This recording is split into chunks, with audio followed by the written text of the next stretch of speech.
Saatnya jam pertama dimulai. It's time to begin the first lesson.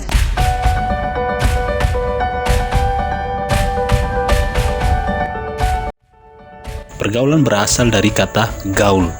Dalam Kamus Besar Bahasa Indonesia diartikan sebagai hidup berteman atau bersahabat. Pergaulan merupakan proses interaksi yang dilakukan oleh individu dengan individu. Dapat juga dilakukan oleh individu dengan kelompok, yang artinya manusia sebagai makhluk sosial tidak terlepas dari kebersamaan dengan manusia lainnya. Pergaulan mempunyai pengaruh yang besar dalam pembentukan kepribadian seorang individu.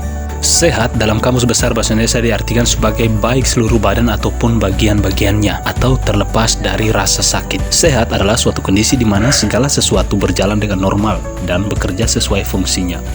Secara sederhana, sehat sinonim dengan kondisi tidak sakit. Tetapi jika mengalami gangguan maka disebut dengan istilah tidak sehat.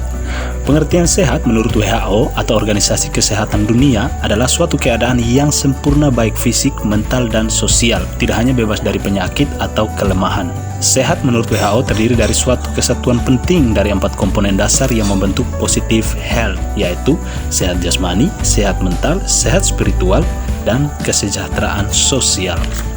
Yang dimaksud dengan pergaulan tidak sehat atau pergaulan bebas adalah salah satu bentuk perilaku menyimpang. Bebas yang dimaksud adalah melewati batas-batas norma ketimuran yang ada. Masalah pergaulan bebas ini sering kita dengar baik di lingkungan maupun dari media massa. Dari segi bahasa, pergaulan artinya proses bergaul, sedangkan bebas artinya terlepas dari ikatan. Jadi pergaulan bebas artinya proses bergaul dengan orang lain yang terlepas dari ikatan yang mengatur pergaulan. Penyebab pergaulan bebas. Yang pertama, kurangnya pemahaman terhadap agama dan iman.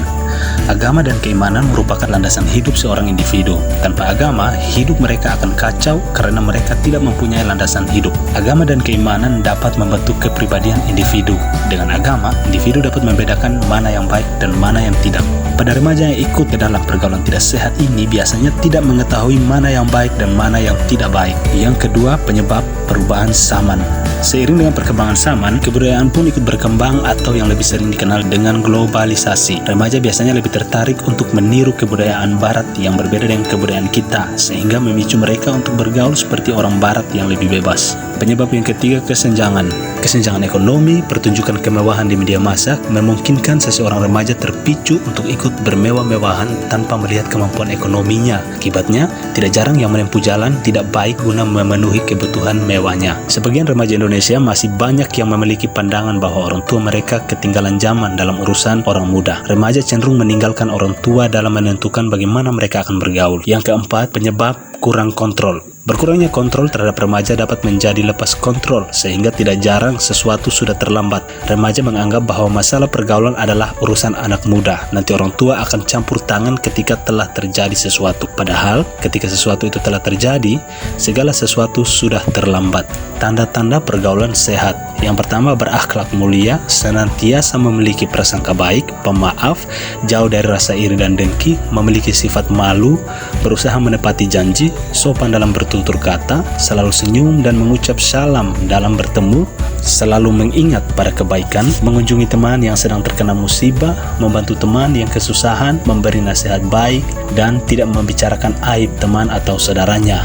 Tanda-tanda pergaulan yang tidak sehat. Suka menghamburkan harta untuk hal yang tidak baik, sering menghalalkan segala cara termasuk dari jalan yang haram dan keji, munafik kalau berkata dusta, kalau berjanji ingkar, kalau diberi amanat khianat, kalau bersumpah palsu. Yang berikut, rasa ingin mencoba dan merasakan perubahan emosi, perubahan pikiran, perubahan lingkungan pergaulan, perubahan tanggung jawab, mudah mengalami kegelisahan, tidak sabar, emosional, selalu ingin melawan, rasa malas, perubahan dalam keinginan, ingin menunjukkan eksistensi dan kebanggaan diri, serta selalu ingin mencoba dalam banyak hal.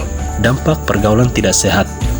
Terjadinya pergaulan tidak sehat memberikan pengaruh besar terhadap diri sendiri, orang tua, dan lingkungan. Pengaruh tersebut antara lain pergaulan bebas, konsumsi obat-obat terlarang sampai akhirnya ketergantungan obat, menurunnya derajat kesehatan, meningkatkan kriminalitas, meregangkan hubungan keluarga, menyebarkan penyakit, menurunnya prestasi. Yang berikut pencegahan. Untuk menumbuhkan kesadaran akan bahaya pergaulan bebas remaja, perlu diberikan pendidikan mengenai dampak pergaulan yang tidak sehat dan memberikan pendidikan kerohanian agar mereka sadar tentang apa akibat yang akan timbul dari pergaulan tidak sehat baik diri sendiri, keluarga, dan lingkungan. Pembentukan jati diri yang utama adalah lingkungan. Lingkungan yang sehat akan melahirkan remaja yang sehat pula, tetapi sebaliknya lingkungan yang kurang baik akan membentuk pribadi remaja yang kurang sehat. Lingkungan yang kurang baik juga bisa menjerumuskan remaja kepada pergaulan bebas. Remaja yang sudah masuk ke dalam lingkungan yang salah akan sulit sekali untuk kembali ke dalam lingkungan yang baik, karena anak usia remaja memiliki jiwa dan pikiran yang masih labil. Untuk itu, peran orang tua dan lingkungan terdekat sangat diperlukan dalam menciptakan remaja yang baik. Hal-hal yang perlu dilakukan agar remaja mempunyai pergaulan yang sehat dan baik. Yang pertama, membekali diri mereka dengan bimbingan agama sedini mungkin agar mempunyai kontrol perilaku yang kuat dalam pergaulan. Yang kedua, di saat akan keluar rumah, biasakan untuk meminta izin dan jelaskan tujuan kepergian dan dengan siapa perginya serta pulang jam berapa agar orang tua tahu. Yang ketiga, salurkan bakat dan minat di dalam hal-hal positif. Yang keempat, yakinlah bahwa aturan yang diberikan orang tua atau guru bukan bermaksud mengekang tetapi untuk kebaikan masa depan. Yang kelima, biasakan bicara dengan orang tua, ceritakan tentang kejadian yang sudah dialami. Jadikan orang tua atau guru sebagai tempat mencurahkan isi hati.